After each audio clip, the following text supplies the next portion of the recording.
They want to see the people they know that they've seen in movies and radio. What do you want to hear? Huh?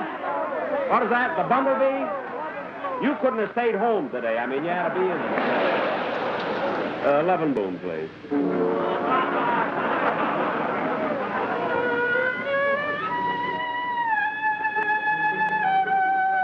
You know, another thing I couldn't stop? And I must say, I have to say really and truly that I dislike it, and that is my theme song, Love and Bloom. You dislike it? I dislike it. I don't dislike it as a song. Mm-hmm. I dislike it as a theme song for me, but I couldn't stop it. Now, I want you to hear the lyrics. I'd love to hear them. I've never thought of them. Love and Bloom, and I want to find out what that has to do with me. Now, listen to these words. Would you like a little musical background or just without it? Just listen to these words. All right.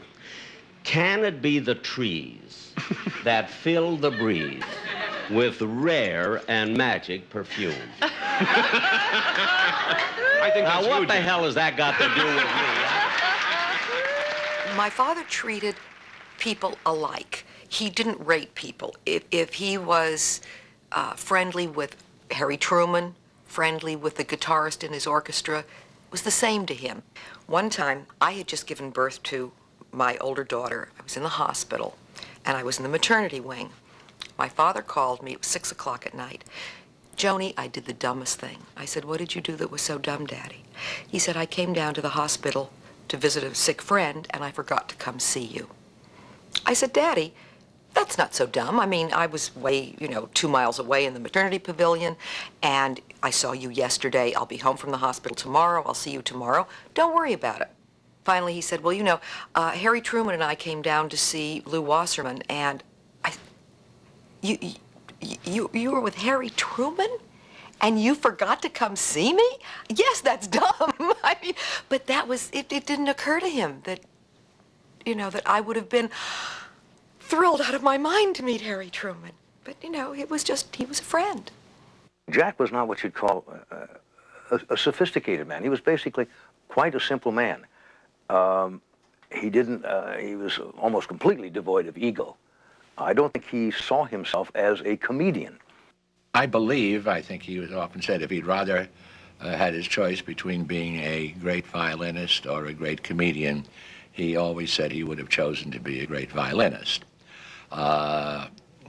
He often also said it's a good thing I didn't make that choice because I did become a good comedian, and the only way I can make money for charities and various things through my concerts is because I'm a figure of fun when I play the violin. With his unconventional musical skills, Jack was able to raise millions of dollars to benefit symphony orchestras across the country. I must tell you about my friend Isaac here, who is probably the closest friend I have in the field of music. So close that he insults me quite often. You know what he said to me? You won't believe this. He asked me one day, he said, Jack, would you please, he says, how would you like to give a concert in San Francisco where the orchestra needs the money badly? So I said to him, well, Isaac, San Francisco's your hometown. Why don't you give the concert? He says, Jack, fellas like us can only get $5.50 a ticket. You got to be pretty bad to get $100 for this. And I actually do. I give concerts, we get $100 a ticket. Now, let me tell you how they arrange those seats. The $5 seats are in front, right here.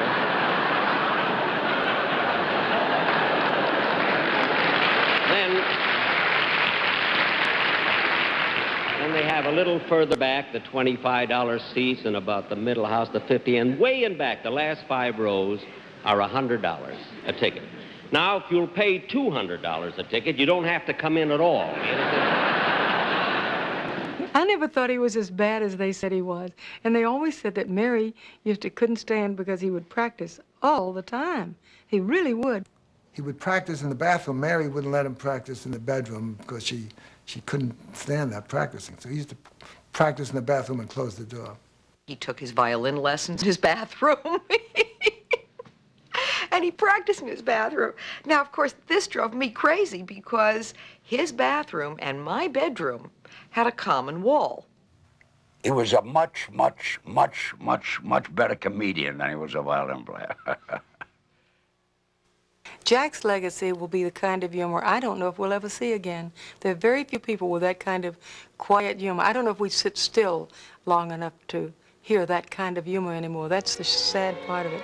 I think Jack lasted as long as he lasted, and he would still be lasting today if he were alive. I don't think, because he's funny. And it was a timeless kind of a funny. He reacted the way humans react. He didn't force anything. Jack Benny died on December 26, 1974, at the age of 39. He had a sweetness, a sweet, gentle presence about him. And that's what I miss most of all, apart from his talent, but I miss the man.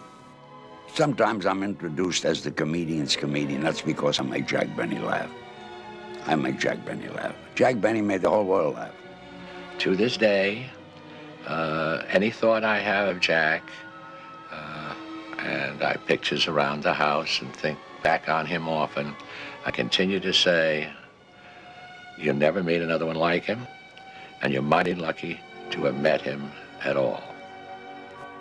He spent his life inviting us to laugh at his failings, and in so doing, Jack Benny allowed us to laugh at ourselves.